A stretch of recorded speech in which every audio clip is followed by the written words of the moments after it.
Halloween was approaching, and the city, as every year, was filled with a strange hustle. The streets were brightly lit. Pumpkin lanterns glowed in the windows. Children ran around in witch and vampire costumes, and adults were completing their preparations with a slight tension.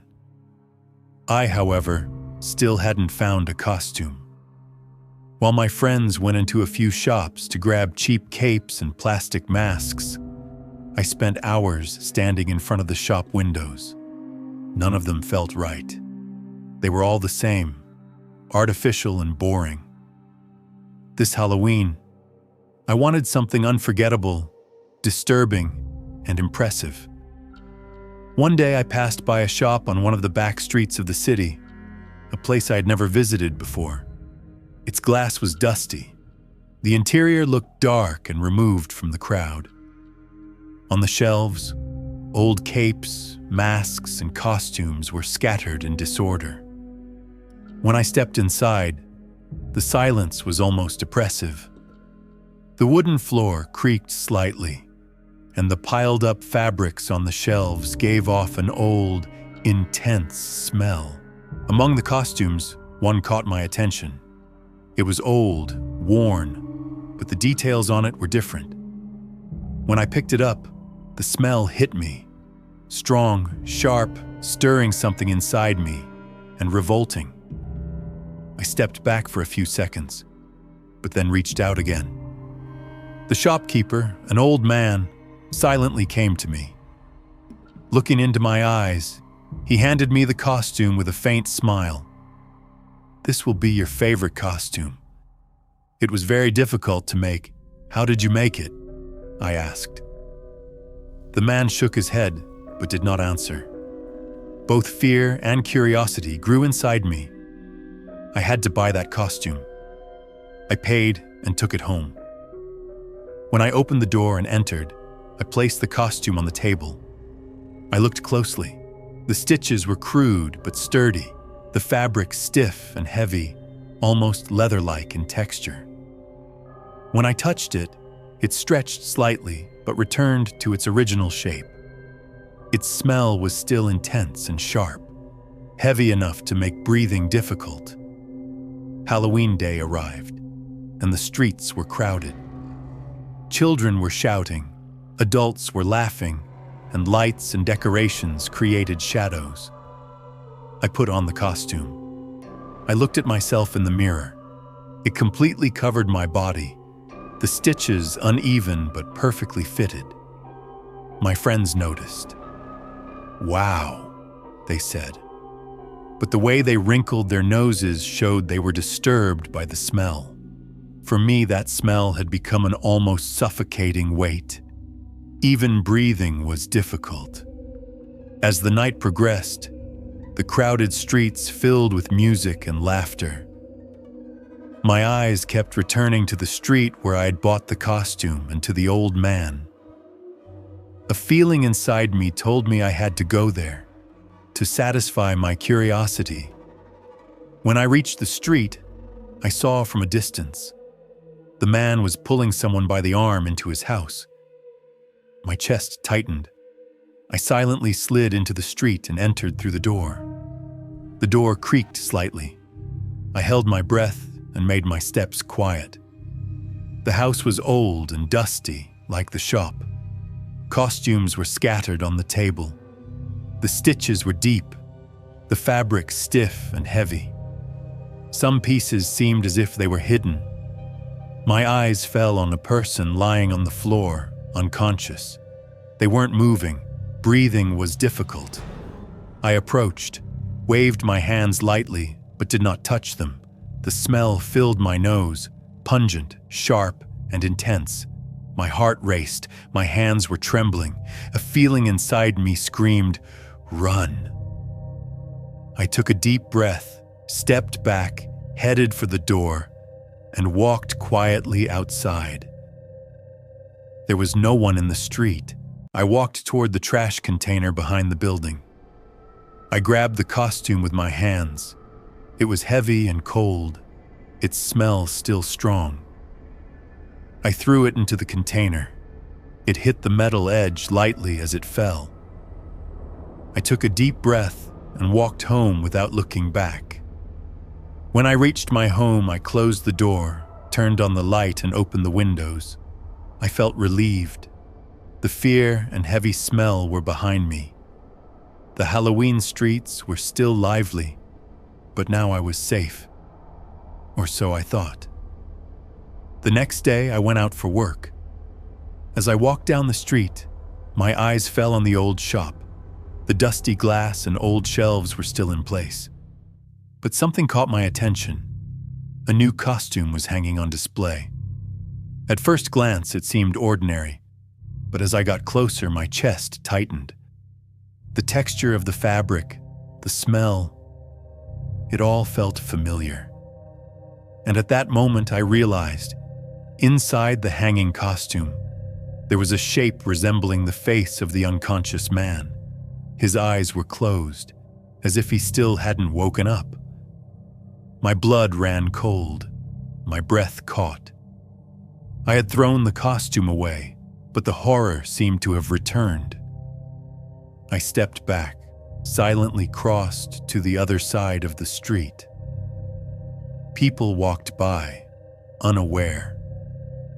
But I continued walking. The chilling image of that face and the costume lingering behind me. It was Halloween night. The hem of my costume was twisted up to my knee, and my witch's hat pressed lightly against my head. My little pumpkin bucket swung in my hand, empty for now, but I was impatient to fill it with candy. My mom straightened my hair, my dad buttoned up my coat, and we got into the car. This year we were going to Grandma's.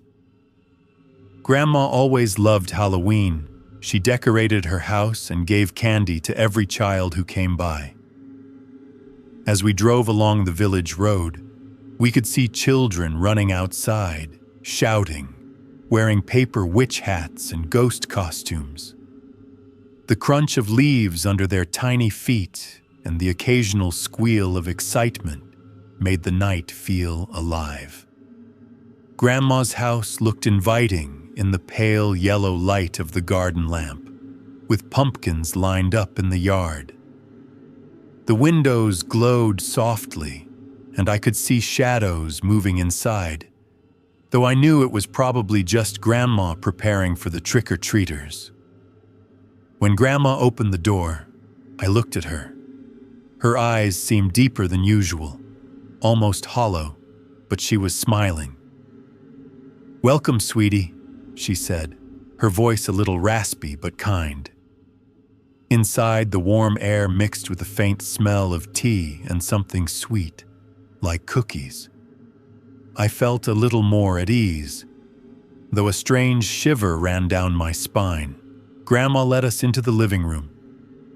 In the center of the table were bowls full of colorful candies, each one carefully arranged, as if the colors themselves were glowing. I could see chocolate bars, lollipops, gummy shapes, and small hard candies wrapped in shiny foil. Grandma handed out candy to every child who knocked at the door. They all smiled, laughed, and took their treats, chatting and running off to the next house. I watched the other kids come and go, my anticipation growing with every passing moment. I stood there holding my pumpkin bucket, my eyes scanning the candy as I waited my turn. I tried to decide which one to try first, noticing the small details. The way the candy wrappers reflected the light, the tiny folds in the foil, the smell of sugar wafting up to my nose. It felt like the world had slowed down, the laughter and footsteps outside fading into a distant hum. After a while, all the children had left, and only we remained in the living room. Grandma sat at the head of the table, folding her hands neatly on her lap, watching me. I could feel her eyes on me, but I didn't understand why they felt so heavy. My gaze landed on a small red candy. It was shiny, almost glowing in the dim light, and I thought, I have to have this one now. Grandma was in the kitchen, busy with something, not looking at me. With a mix of excitement and a little fear, I reached for the candy. My fingers trembled slightly as I unwrapped it. The wrapper crackled loudly in the quiet room, and for a moment I imagined that sound echoing off the walls. I bit into the candy. At first it tasted sweet, perfectly normal, but then I felt something hard and sharp in my mouth. My heart skipped a beat, and a sudden metallic taste filled my mouth. I tried to spit it out, but blood was already coming. My knees gave way, and I collapsed to the floor. My pumpkin bucket tipped over, scattering candies everywhere. Panic surged through me, my small hands pressed against my mouth as I tried to stop the bleeding. "Mom! Dad! Help!" I screamed, my voice cracking with fear. My parents appeared instantly, their faces pale as they scooped me up. I was coughing, choking, my body trembling, and they rushed me to the car. The night air was cold against my face, and every bump in the road made me gasp. I could taste blood in my mouth, and my stomach twisted with pain. My pumpkin bucket lay forgotten on the ground, the candies spilling over the pavement. At the hospital, doctors acted quickly. Nurses held me still while a doctor carefully examined me. I felt both scared and dizzy, the fear of what had happened mixing with the pain in my mouth and throat. Thankfully, I had been brought in on time. My life was not in danger, though the shock and horror of the event would remain with me forever. Later, we learned the truth. Grandma had placed sharp objects inside the candies she handed out to children on Halloween. Tragically, some of the children had been seriously injured, and a few had even died. The village was in shock, and Grandma was taken into custody. I remembered her calm, almost too perfect smile, and it sent shivers down my spine every time I thought about it. Since that Halloween, I never ate candy without checking it first, and I always remembered Grandma. A moment of curiosity could have cost me my life, but that night, I survived. The fear, the pain, and the shock I experienced are still vivid in my memory. Even now, Halloween makes me nervous, and I can't look at candy without a small shiver crawling up my spine.